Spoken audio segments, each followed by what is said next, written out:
Selamat datang di channel Indah Kirana, channel tentang alur cerita anime Donghua. Yang suka dengan alur ceritanya, jangan lupa subscribe ya guys, biar gak ketinggalan alur cerita menarik selanjutnya. Tanpa banyak bicara lagi, mari dengarkan alur ceritanya. Semoga terhibur. Bab 432. Saat tangan Xiaoyan dengan cepat membentuk beberapa segel, Tianning melihat simbol kuno perlahan muncul di antara alis Xiaoyan. Aura kuno perlahan menyebar dari tato klan. Kekuatan Xiaoyan benar-benar melonjak ke tingkat menakutkan dari setengah di bintang 6. Tato klan muncul dengan teriakan pelan. Xiaoyan meminjam pil obat dan tato klan di tubuhnya untuk memungkinkan kekuatannya sekali lagi kembali ke kondisi puncaknya dalam waktu singkat. Namun, ini tidak berlangsung lama. Teknik rahasia macam apa yang dia gunakan? Bagaimana itu bisa meningkatkan kekuatannya dengan seluruh bintang? Pada saat ini, bahkan Zhonggang, yang memiliki ekspresi tenang, tidak bisa menahan diri untuk tidak berseru pada Xiaoyan. Dia belum pernah melihat teknik rahasia yang benar-benar sekuat ini. Ya, jika itu adalah teknik rahasia tingkat tinggi, itu memang bisa mencapai level ini. Namun, bocah ini jelas tidak memiliki hal seperti itu. Selain itu, simbol di antara alisnya tampaknya bukan sesuatu yang bisa diaglomerasi oleh teknik rahasia biasa. Dari aura di dalamnya, itu seharusnya sesuatu yang dimiliki oleh beberapa faksi kuno. Ekspresi Tianning serius saat dia berbicara. Jika Xiaoyan di depan mereka benar-benar murid dari beberapa faksi kuno, identitasnya akan agak tidak biasa. Dia memiliki kekuatan setengah di usia yang begitu muda. Sulit untuk membayangkan seberapa kuat faksi di belakangnya. Kemungkinan bahkan seorang Dodi elit hanya akan berada di tingkat menengah ke bawah dalam faksi itu. Fraksi kuno. Maksudmu identitas bocah ini tidak biasa? Zhonggang mengerutkan kening. Jika memang demikian, kemungkinan pegunungan silin mereka akan menderita serangan seperti badai jika mereka membunuh Xiaoyan hari ini. Fondasi dari faksi kuno sejati bukanlah sesuatu yang dapat mereka tahan dengan mudah. Bahkan Dodi elit juga akan menjadi seperti semut di depan faksi seperti itu. Apa yang harus kita lakukan? Tianning menyipitkan matanya dan menatap tajam ke arah Xiaoyan. Butuh waktu lama sebelum akhirnya dia berbicara dengan suara yang dalam. Pergelangan tangan elang langit bergetar hebat dan pedang panjang tak berbentuk itu langsung terbelah dalam kehampaan. Dalam sekejap mata, puluhan pedang tak berbentuk terbentuk di kehampaan di depan elang langit. Di sisi lain, Zhonggang juga mengepalkan tinjunya. Cakar beruang batu meledak dengan keras dan berubah menjadi kapak batu besar, yang sekali lagi dipegang Zhonggang di tangannya. Setelah melihat ini, mata Xiaoyan menyipit. Tangannya yang cantik meraih penguasa Xuan berat di sampingnya. Saat dia mengangkat pandangannya, aura yang kuat menyebar dari tubuhnya. Domain api, buka! Xiaoyan menjerit keras. Segera, api surgawi yang cemerlang menyapu ke segala arah dari bawah kaki Xiaoyan, menyelimuti seluruh medan perang di dalamnya. Saat api surgawi menyapu, suhu yang sangat tinggi segera menyelimuti tubuh beberapa orang yang hadir. Di bawah suhu yang menakutkan ini, bahkan ruang kosong menjadi terdistorsi. Napas mereka bertiga juga tanpa sadar menjadi sedikit kasar.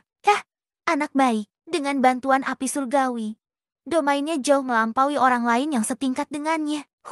Domain, Zhong tua ini sudah lama tidak menggunakannya. Mari kita coba hari ini.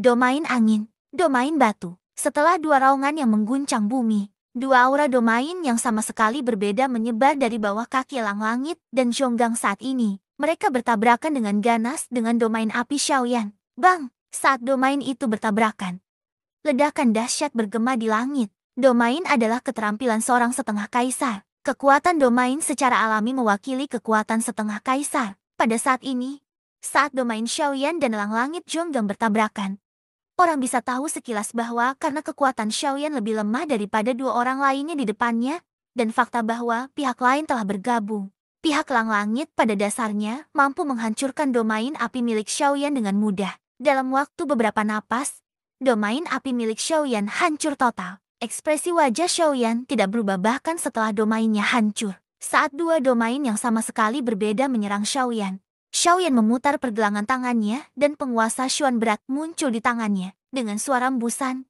api surgawi menyembur keluar dari tangannya yang lain, dan dengan keras menembas permukaan penguasa berat berwarna hitam pekat itu. Saat penguasa berat itu dibungkus oleh api surgawi, kekuatannya tidak berkurang saat terus menghantam elang langit dan Zhonggang. 100 pedang menusuk, gunung sungai membelah bumi. Saat teriakan ledakan terdengar, puluhan pedang panjang segera dikendalikan oleh elang langit untuk menyerang Xiaoyan dengan ganas. Zhonggang juga mengayunkan kapak batu besar di tangannya dengan sekuat tenaga dan menebas Xiaoyan. Detik berikutnya, pilar doki berwarna kuning tanah melesat keluar. Pilar itu membumbung tinggi bersama angin dan membawa aura yang sangat menakutkan. Dalam sekejap mata, pilar itu telah bertabrakan dengan hebat dengan cahaya penguasa Xiaoyan. Xiaoyan akhirnya tidak sebanding dengan mereka berdua dalam situasi 1 lawan 2. Dihadapkan dengan duo skill yang menakutkan dari 2 kaisar setengah bintang 9. Cahaya penguasa Xiaoyan hanya mampu bertahan sesaat sebelum dipatahkan dengan paksa oleh 2 duo skill yang kuat itu. Setelah cahaya penguasa itu dipatahkan, mulut Xiaoyan tanpa sadar mengeluarkan erangan teredam. Namun, ekspresi di wajahnya tidak berubah sama sekali. Sebaliknya, ekspresi mengejek terungkap jauh di dalam mata Xiaoyan. Xiaoyan memegang penggaris berat itu di tangannya sambil melambaikan kedua tangannya. Cahaya penggaris agung yang tak terhitung jumlahnya berulang kali melesat keluar dari penggaris besar itu, membawa badai yang menakutkan. Dalam sekejap mata, itu menghancurkan teknik Do yang telah mereka berdua gunakan sebelumnya dan menghantam keras ke arah Do Tianning yang sedang menyerbu. Setelah melakukan ini, ekspresi Xiaoyan sekali lagi menjadi pucat. Dia sekali lagi meminum 2 pil obat tingkat D. Baru kemudian Xiaoyan tiba-tiba berbalik dan dengan cepat terbang menuju wilayah pegunungan yang dalam. Bang! Setelah menghancurkan cahaya penguasa Xiaoyan, badai energi seperti awan segera menyapu tempat itu. 2 langit kehilangan target mereka tanpa daya untuk waktu yang singkat. Pada saat mereka keluar dari awan, sosok Xiaoyan telah muncul di ujung pandangan mereka. Bocah, kau masih ingin masuk? Mari kita lihat kemana kau bisa lari. Elang langit mengeluarkan teriakan pelan. Tubuhnya bergerak dan dia berbalik dan berubah menjadi wujud aslinya. Sayapnya mengepak dan angin menyapu awan. Dalam sekejap mata, elang langit telah muncul di tepi langit yang jauh dan mengejar Xiaoyan. Di belakangnya, Zhonggang melirik ke arah yang dikejar elang langit tetapi mengabaikannya. Sebaliknya, dia mengalihkan pandangannya ke arah Raja Utara, yang saat ini terlibat dalam pertempuran sengit dengan singa api. Setelah elang langit pergi, singa api dan Zhonggang mengalihkan perhatian mereka ke Raja Utara. Pada saat ini, tidak seorang pun memperhatikan bahwa di hutan pegunungan yang gelap di bawah, ada sosok manusia lain yang terbungkus jubah hitam yang dengan cepat terbang ke arah lain. Ketika sinar matahari bersinar melalui celah-celah di bawah naungan pohon dan menyinari wajah muda orang berjubah hitam itu, wajah yang terungkap tidak diragukan lagi adalah Xiaoyan. Orang yang dikejar elang langit sebelumnya tentu saja adalah avatar Xiaoyan. Bab 433. Bang! Elang langit tidak bisa menahan diri untuk tidak terkejut ketika ia mencabik-cabik Xiaoyan di depannya. Ia tidak bisa menahan diri untuk tidak merasa sangat terkejut di dalam hatinya. Pada saat berikutnya, ia melihat tubuh Xiaoyan benar-benar berubah menjadi setitik cahaya dan secara bertahap menghilang ke dalam ruang kosong. Baru saat itulah elang langit dengan cepat menyadari di dalam hatinya, Xiaoyan di depannya bukanlah tubuh yang sebenarnya. Itu hanyalah sebuah avatar. Ini, bocah baik. Ia benar-benar menipu kita semua. Jika ia tidak ada di sini, maka ia sekarang tidak baik. Mata elang langit tiba-tiba membelalak ketika ia mengira Xiaoyan akan mencapai wilayah dalam pegunungan Silin. Hatinya sangat khawatir. Setelah itu, ia tiba-tiba mengangkat kepalanya dan mengeluarkan raungan yang mengguncang bumi. Pada saat yang sama, singa api dan Zhonggang juga tiba-tiba menoleh dan menatap elang langit. Pekik, kita semua telah ditipu. Cepat pergi dan temukan dia. Dia mungkin telah menyusup ke wilayah dalam pegunungan Silin. Kita harus menemukannya sebelum dia memasuki tempat itu. Elang langit meraung marah. Dalam sekejap mata, ia kembali ke tubuh aslinya. Sayapnya tiba-tiba mengepak dan badai segera bersiul di langit. Mengikuti raungan marah elang langit, binatang ajaib tingkat rendah yang tak terhitung jumlahnya di hutan di bawah gemetar dan bersujud di tanah. Berhadapan dengan salah satu dari 3 tuan di sini, kemarahan elang langit membuat mereka merasa seolah-olah berada di ruang bawah tanah yang dingin. Singa api dan Xionggang tanpa sadar mengerutkan kening ketika mereka mendengar raungan marah elang langit. Segera, mereka saling berhadapan. Kedua wajah mereka mengungkapkan ekspresi yang mencurigakan. Setelah beberapa napas, mata singa api melihat ke arah langit yang jauh dan bertanya dengan keras. Apa yang terjadi? Bukankah kau pergi dan mengejar bocah nakal itu? Apa yang sebenarnya terjadi? Aku telah ditipu. Yang aku kejar itu palsu. Tubuh aslinya pasti sudah pergi. Jika aku tidak salah menebak, dia pasti berada di pegunungan ini saat ini. Mulai sekarang, setiap orang yang mendengar perintah raja ini cari dia. Temukan manusia itu. Kau tidak boleh membiarkannya memasuki wilayah dalam Silin. Tubuh besar elang langit tergantung tinggi di langit. Kata-kata yang dipancarkannya menyebabkan langit bergetar. Binatang-binatang ajaib di pegunungan di bawah juga terkejut tanpa henti. Butuh waktu lama sebelum elang langit mengepakkan sayapnya sekali lagi dan kembali ke tempat singa api dan Xionggang berada. Setelah kepergian elang langit, banyak binatang ajaib di pegunungan di bawah dengan cepat mulai melarikan diri ke segala arah. Mereka tidak berani menentang perintah elang langit. Singa api tanpa sadar mengerutkan kening saat melihat wajah elang langit. Matanya sedikit berputar sebelum bertanya, apa yang sebenarnya terjadi? Apa yang sedang terjadi? Mungkinkah kita benar-benar membiarkan bocah itu melarikan diri? Jika memang begitu, kita dalam masalah. Mendengar ini, Tianying menghela napas dalam-dalam dengan ekspresi tertekan. Bagaimana dia bisa tahu bahwa orang yang dikejarnya hanyalah inkarnasi? Selain itu, yang membuatnya semakin tertekan adalah bahwa kekuatan inkarnasi itu hanya satu bintang lebih lemah dari tubuh aslinya. Penghancuran diri inkarnasi itu telah menyebabkan Tianying menderita kerugian yang cukup besar. Justru karena inilah Tianying sangat marah. Apa yang bisa kulakukan? Bocah itu jelas bukan orang biasa. Siapa yang tahu apa motif sebenarnya untuk memasuki pedalaman pegunungan Silin? Jika dia memiliki niat jahat, aku khawatir bukan hanya kau dan aku. Bahkan seluruh pegunungan Silin akan hancur. Melihat ini, singa api tanpa daya mengangkat bahunya. Mustahil baginya untuk mencari seseorang. Tak lama kemudian, ia teringat Raja Utara yang tadinya bertarung melawannya. Namun, saat ia berbalik untuk mencari Raja Utara, ia menemukan bahwa Raja Utara telah memanfaatkan momen ketika mereka teralihkan untuk melarikan diri. Sialan, aku ceroboh dan benar-benar lupa tentang orang itu. Hati singa api menjadi lebih serius ketika dia memikirkan Raja Utara. Kekuatan Raja Utara tidak kalah dengan dirinya dalam pertarungan dengan Raja Utara. Selain itu, tubuh boneka Raja Utara yang menakutkan adalah sesuatu yang bahkan tidak dapat dia hancurkan. Hal ini menyebabkan singa api, binatang ajaib, merasa sangat terkejut. Singa api mengakui bahwa sejak dia memulai debutnya, satu-satunya orang yang dia kagumi dalam hal kekuatan fisik adalah Xionggang. Meskipun mereka berdua adalah binatang ajaib, kekuatan pertahanan Raja Utara jauh melampaui dirinya. Namun, singa api tidak pernah menyangka bahwa hari ini, boneka akan memiliki pertahanan fisik yang bahkan lebih mengerikan daripada Xionggang. Selain kekuatan boneka yang mengerikan dan kekuatan petir yang aneh, singa api tidak memiliki sedikit pun keraguan bahwa dalam hal kekuatan, bahkan Xionggang tidak akan dapat memperoleh keuntungan jika mereka saling berhadapan. Xiaoyan mengangkat bahu tanpa daya. Karena Raja Utara telah pergi, kemungkinan besar tidak akan ada banyak artinya bahkan jika dia pergi dan mencari sekarang. Karena Xiaoyan telah memerintahkannya untuk pergi, dia pasti memiliki keyakinan penuh. Tidak mungkin untuk mencarinya sekarang. Di sisi lain, Xiaoyan dengan cepat berjalan melalui hutan pegunungan untuk menghindari masalah lebih lanjut. Dia berusaha sekuat tenaga menyembunyikan auranya dan terbang menuju kedalaman pegunungan Silin dengan kecepatan tercepatnya. Beberapa binatang ajaib yang sesekali mereka temui di sepanjang jalan langsung dibunuh oleh Xiaoyan. Ketika kekuatan dalam tubuh Xiaoyan berangsur-angsur menghilang, aura di sekitar tubuh Xiaoyan juga melemah. Namun, saat ini, masih ada jalan yang cukup panjang sebelum Xiaoyan mencapai ujung wilayah ketiga orang besar ini.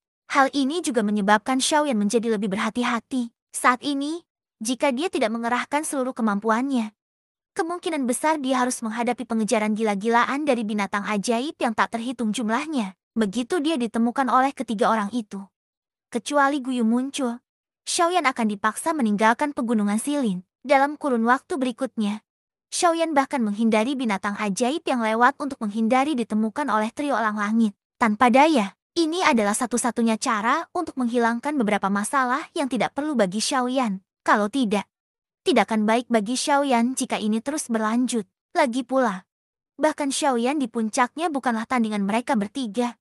Apalagi sekarang, begitu dia bertemu ketiga orang itu lagi, akan sulit bagi Xiaoyan untuk melarikan diri bahkan jika dia mau. Sush! Saat suara angin kencang itu muncul, Xiaoyan dapat dengan jelas merasakan bahwa ada seseorang yang mendekat dengan cepat dari belakangnya. Namun, sudut mulut Xiaoyan akhirnya memperlihatkan senyum tipis di wajahnya. Orang yang datang ini adalah Raja Utara. Mengingat kondisi Xiaoyan saat ini, dia hanya bisa benar-benar merasa tenang saat Raja Utara berada di sampingnya. Xiaoyan menyimpan Raja Utara ke dalam cincin penyimpanannya. Pada saat yang sama, dia sekali lagi mengonsumsi 2 pil obat tingkat D. Ekspresi Xiaoyan akhirnya berubah menjadi lebih baik saat dia merasakan doki di tubuhnya berangsur-angsur pulih. Kecepatan pengisian daya Xiaoyan juga tiba-tiba meningkat setelah pemulihan dokinya. Akhirnya, pil obat di tubuhnya sekali lagi benar-benar habis. Xiaoyan dapat melihat puncak bersalju putih yang berdiri jauh di dalam pegunungan Silin seperti tembok kota di ujung pandangan Xiaoyan. Bab 434. Di kedalaman pegunungan Silin, ada sederetan puncak gunung tinggi yang tertutup salju. Mereka seperti tembok kota tinggi yang menjulang ke awan dan memanjang ke utara dan selatan sampai ujung pandangan seseorang. Di luar puncak yang tertutup salju, semua kehidupan telah padam. Tanah dalam radius beberapa ratus meter tertutup es dan salju, dan langit diselimuti kabut putih pekat. Seluruh dunia telah berubah menjadi putih. Dan dingin yang menusuk tulang merasuki udara, membuatnya sangat sulit untuk bernapas. Pada saat ini, Xiaoyan sedang berjalan di gunung yang tertutup salju dengan ekspresi bingung. Setiap langkah yang diambilnya akan mengeluarkan suara berderit. Pemandangan di depannya membuat Xiaoyan merasa penasaran. Mengapa dunia di sini berbeda dari dunia luar? Dunia itu dingin dan Xiaoyan tidak punya pilihan selain melepaskan api surgawi di tubuhnya. Hanya dengan melakukan itu, Xiaoyan tidak akan merasa tidak nyaman saat dia mendekati dunia seputih salju ini. Xiaoyan hanya merasakan bahwa cahaya di dunia itu juga menjadi sedikit redup. Dengan jentikan jarinya, beberapa api surgawi yang cemerlang segera melesat keluar. Masing-masing dari mereka tergantung di sekitar tubuh Xiaoyan, menerangi dunia untuknya. Pada saat yang sama, salju di depan kakinya juga mencair, memperlihatkan bebatuan dingin di bawah salju. Tempat ini adalah pedalaman pegunungan Silin. Aku tidak menyangka akan seperti ini. Mata Xiaoyan menunjukkan sedikit keraguan. Dia tidak menyangka bahwa tanah mati ini sebenarnya adalah pedalaman pegunungan Silin yang paling membuat semua orang penasaran. Kemungkinan besar tidak ada seorang pun yang akan mengunjungi tempat yang tertutup es dan salju seperti itu. Meskipun dia berpikir seperti itu dalam hatinya, Xiaoyan tetap melepaskan kekuatan spiritualnya untuk menyelidiki wilayah bersalju dalam radius 1000 kaki. Sebelum dia memahami situasi sebenarnya dari tempat asing ini, Xiaoyan tidak berani mengambil kesimpulan. Lagi pula, siapa yang tahu jika ada binatang ajaib yang menakutkan di tempat aneh ini? Selain itu, berdasarkan apa yang disebut aturan yang disebutkan oleh 3 orang di luar, mereka bukanlah makhluk kelas penguasa sejati di pegunungan Silin. Oleh karena itu, meskipun tempat ini tampak sunyi dan kosong, mungkin saja ada binatang ajaib kelas Dood yang mengerikan yang memata-matai Xiaoyan dari kedalaman pegunungan bersalju ini. Dengan pemikiran ini, kewaspadaan segera muncul di hati Xiaoyan. Kemanapun seseorang pergi, yang tidak diketahui adalah yang paling menakutkan. Dan pedalaman pegunungan Silin adalah tempat yang lebih berbahaya bagi Xiaoyan. Gutua, apa pendapatmu tentang tempat ini? Xiaoyan bertanya pelan kepada Guyu di dalam tubuhnya selama perjalanan. Ya, orang tua ini memang telah menemukan sesuatu. Namun, masih terlalu dini untuk membicarakannya sekarang. Namun, orang tua ini menyarankanmu untuk berbalik dan kembali. Aku khawatir ini bukan tempat yang bisa kau masuki untuk saat ini. Guyu mengangguk setelah mendengar kata-kata Xiaoyan. Kata-kata di mulutnya mengejutkan Xiaoyan. Guyu tidak pernah keberatan dengan Xiaoyan selama perjalanan mereka ke pegunungan Silin. Namun, pada saat ini, aku khawatir ini bukan tempat yang bisa kau masuki untuk saat ini. Xiaoyan mengangguk setelah mendengar kata-kata Guyu. Kata-kata di mulutnya mengejutkan Xiaoyan. Xiaoyan tidak pernah keberatan dengan Guyu selama perjalanan mereka ke pegunungan Silin. Namun, pada saat ini, kata-kata Guyu membuat Xiaoyan merasa sedikit terkejut. Gutua, apa maksudmu dengan ini? Mungkinkah ada binatang ajaib kelas Dood di dekat sini? Ekspresi wajah Xiaoyan menjadi cemas setelah kata-katanya terdengar. Sebuah pikiran terlintas di hatinya dan Raja Utara segera muncul di sini. Itu terus-menerus waspada terhadap sekelilingnya. Tidak. Orang tua ini tidak mengacu pada ini. Aku mengacu pada masalah lain. Bahkan jika tidak ada Doodi, kemungkinan besar kamu tidak akan dapat mengatasi ini. Guyu menggelengkan kepalanya dan menjawab. Xiaoyan mengerutkan kening. Dia baru saja akan membuka mulutnya untuk bertanya ketika Guyu menghentikannya dengan satu kalimat. Ayo pergi dulu. Kamu tentu akan mengerti begitu kita sampai di tempat itu. Pada saat itu, kemungkinan besar itu bukan terserah padamu, bahkan jika kau tidak ingin kembali. Guyu sekali lagi terdiam setelah kata-katanya terdengar. Dia mengabaikan Xiaoyan terlepas dari bagaimana dia bertanya. Xiaoyan tanpa sadar merasa sedikit ragu di dalam hatinya. Dia dengan tak berdaya melengkungkan mulutnya dan menggerakkan kakinya. Dia terus berjalan perlahan ke depan. Xiaoyan berjalan cukup lama di sepanjang jalan setapak ini. Ketika dia sekali lagi mengangkat kepalanya untuk melihat ke atas, Langit telah menjadi gelap gulita, kecuali cahaya api di atas kepalanya. Suhu di sekitarnya juga menjadi semakin dingin. Jelas, waktu telah berlalu dengan cepat dan malam telah tiba lagi. Xiaoyan tanpa sadar mengerutkan kening saat dia merasakan aura dingin di sekelilingnya. Bagian dalam silin ini benar-benar aneh. Suhu di sini berkali-kali lebih rendah daripada musim dingin biasa. Bahkan api surgawinya tidak dapat sepenuhnya meniadakan aura dingin itu. Dari sini, orang dapat mengetahui betapa gelap dan dinginnya suhu tempat ini.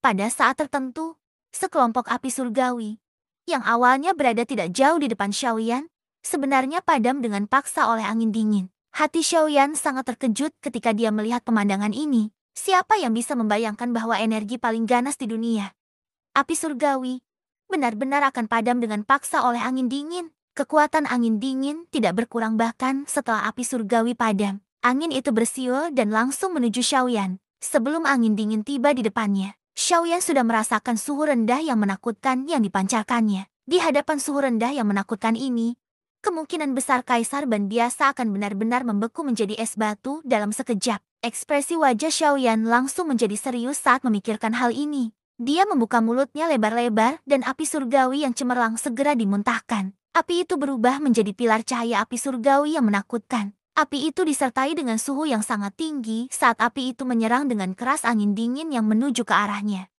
Kali ini, dengan Xiaoyan secara pribadi melepaskan api surgawi, bagaimana mungkin gumpalan api yang baru saja muncul sebelumnya dapat dibandingkan dengan kekuatannya? Dalam sekejap mata, ia dengan mudah menembus angin dingin hingga mencapai bagian terdalam. Setelah memecah beberapa angin dingin yang datang kemudian, Xiaoyan akhirnya melepaskan api surgawi untuk membungkus tubuhnya. Langkah kakinya mantap saat ia melangkah menuju bagian terdalam. Kali ini, ekspresi Xiaoyan tidak berubah sedikit pun saat menghadapi angin dingin.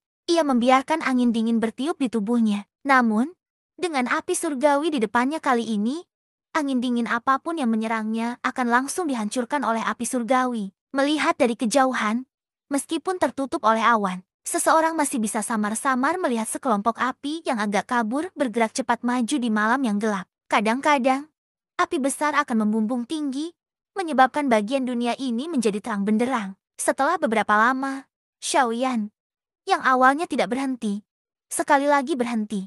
Wajahnya tampak agak pucat di bawah api surgawi, bahkan napasnya mulai menjadi sulit. Pada saat yang sama ketika Xiaoyan menghentikan langkahnya, sebuah lereng yang dilapisi es dingin muncul tak jauh di depannya. Gelombang demi gelombang angin dingin yang menakutkan bertiup dari atas jalan ini, dengan suara huhu, seperti gemuruh dunia bawah. Bersambung ke bab selanjutnya.